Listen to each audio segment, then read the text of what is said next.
Tras 5 intentos fallidos y ya en la sexta oportunidad, una elección con mucha polémica en la Asamblea Legislativa, el señor Pedro Calizaya ha sido posesionado como nuevo defensor del pueblo. Usted está viendo las imágenes donde participó el vicepresidente del Estado, también estuvo presente el presidente de la Cámara de Diputados y el presidente de la Cámara de Senadores. No estuvo el presidente del Estado, él no fue quien le tomó el juramento al señor Pedro Calizaya. Y estamos viendo también de fondo a la defensora interina saliente, ¿no? Por más de 3 años estuvo justamente en el cargo.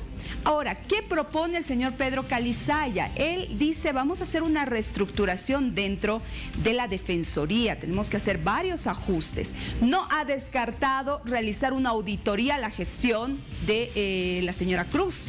Y por otro lado, habló también del presupuesto que es asignado para la Defensoría. Y usted no va a creer un dato, el 70% del presupuesto de la Defensoría se va para el pago de sueldos, de salarios.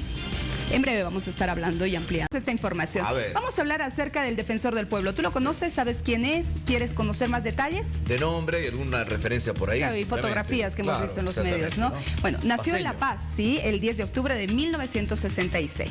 ¿Qué más, Richard? A ver, tiene 50 y va para los 57 años. A ver, es abogado titulado de la Universidad Mayor de San Andrés y maestro de la Normal Simón Bolívar.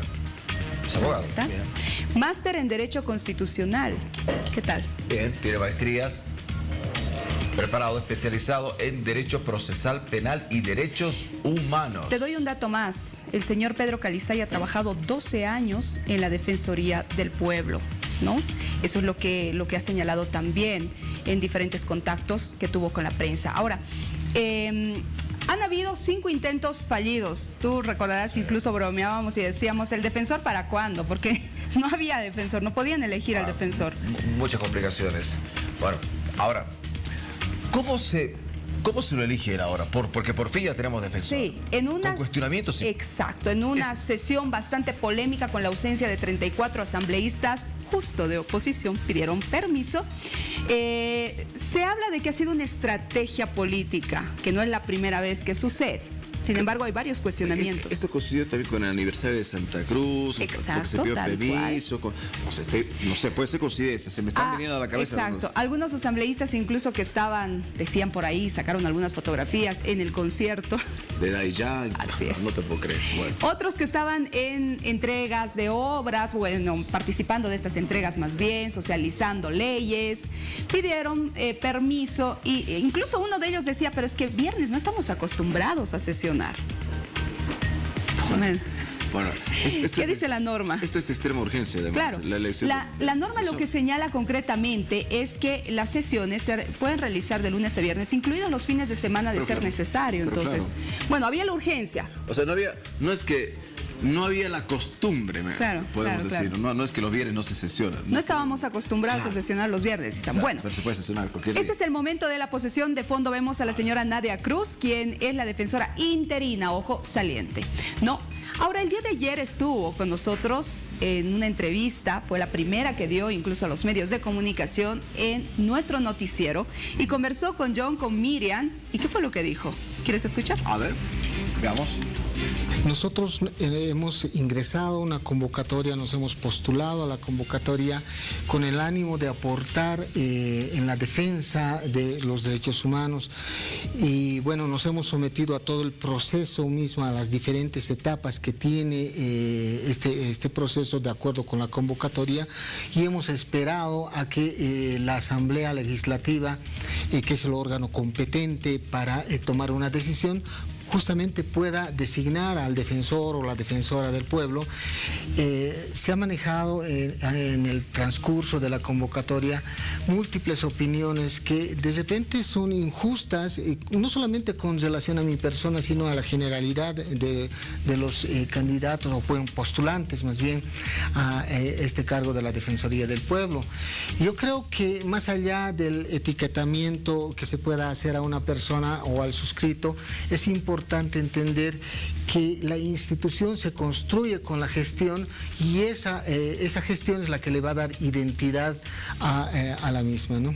¿Cómo encontramos? Estamos en un proceso de evaluación, ahora hemos empezado, estamos encontrando una institución que la población ya lo sabe, hay que recuperar la confianza de la población en la institución, y en la parte administrativa pues tenemos una debilidad económica, tenemos insuficiencias, y reitero, es importante que podamos fortalecer la Defensoría del Pueblo justamente para que también podamos lograr este cometido que es la defensa de los derechos humanos. Uno se percata de que la Defensoría del Pueblo tiene que recuperar la esencia inicial que tenía, ¿no? Es decir, abrir las puertas a todos los bolivianos, de tal manera que nosotros nos demos la oportunidad justamente de defender, cumplir nuestra misión constitucional. Eso es lo más importante, creo que es el cambio trascendental que debemos hacer en la institución, es la insuficiencia de repente que debemos superar. Bueno, ahí está, lo acaba de escuchar, cambios estructurales dentro de la Defensoría del Pueblo, dice el nuevo defensor.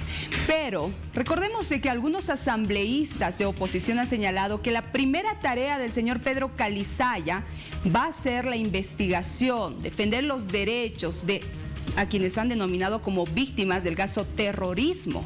Esa será una de las primeras tareas, tomando en cuenta el informe de la CIDH sobre este proceso.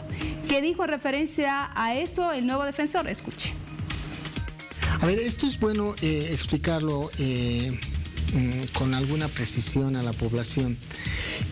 Nosotros pertenecemos como Estado boliviano a un sistema de protección que se llama el Sistema Interamericano de Derechos Humanos.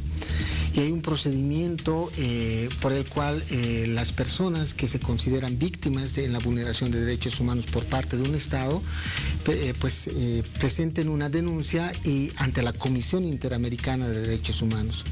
La Comisión Interamericana realiza un informe, evacúa un informe que inicialmente es reservado y lo da a conocer a las instancias pertinentes del Estado, que en este caso son la Procuraduría, el Ministerio de Justicia, quienes tienen que asumir una postura respecto a ese informe, ¿no? Eventualmente, si no hay una conciliación, un acuerdo con el informe, entonces eso pasará a la Corte Interamericana de Derechos Humanos. Entonces ahí se podría emitir una sentencia, ¿no?, que ya va a tener un carácter ya obligatorio, vinculante. Entonces es todavía un escenario que hay que mirar. Ahorita estamos en la etapa de reserva del caso. Oficialmente no tenemos conocimiento del contenido del informe, y en todo caso hay instancias, como te decía John, que son competentes en el Estado para tratar esta situación, un eventual cumplimiento de las recomendaciones de la Corte, de la Comisión Interamericana. Una vez que tenga el informe, serán evaluaciones, defensor, sobre todo lo que ha pasado con el atentado o no a los derechos humanos. Sí, eso tiene que seguir su curso regular, ¿no? Y como te decía John, hay instancias pertinentes del Estado. La Defensoría del Pueblo tiene sus competencias también establecidas en la Constitución, y es importante mirarlo, ¿no?, en ese entendido también. Hay más, sí, porque aprovechamos bastante que el señor Pedro Calizaya haya conversado con nuestros noticieros. Se refirió también al conflicto cocalero. ¿Qué fue lo que dijo? Escuche. El tema de los cocaleros, de ADEPCOCA, tiene una data ya antigua, ¿no? Estamos hablando de muchos años atrás, de varios dirigentes que han ido rotando en la dirección de esta institución. Y no trata únicamente de un tema político, sino también tiene, múltiples aristas que tienen que ver con temas económicos. Hay mucha gente que vive de la producción y la venta de coca, ¿no? Hay intereses económicos ahí, y también hay un tema territorial que hay que ir viéndolo con mucho cuidado, ¿no? La región de los Yungas tiene sus propias connotaciones. Entonces, más allá, digamos, de generar una salida, a veces se reduce a que el mercado de coca sea legal, ilegal, etcétera, pueda solucionar, digamos, el problema. La verdad es que hay que verlo desde el fondo, la causa misma de toda esta problemática.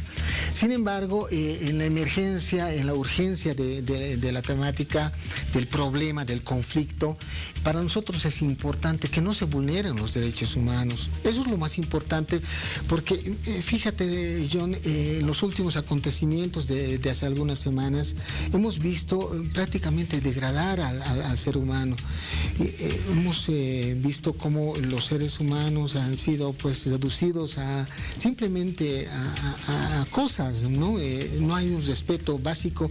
Entonces hay un derecho a la protesta, pero también hay un necesario mínimo de respeto al ser humano. Entonces esa es la lógica que a nosotros como Defensoría del Pueblo nos interesa rescatar, ¿no? Ahora hay instancias competentes en el Estado como el Ministerio del Área que también debe intervenir en la solución de esta conflictividad. Sin embargo, sin perjuicio de esta situación, a nosotros también nos interesa, para evitar una fuente de vulneración de derechos, generar espacios de diálogo.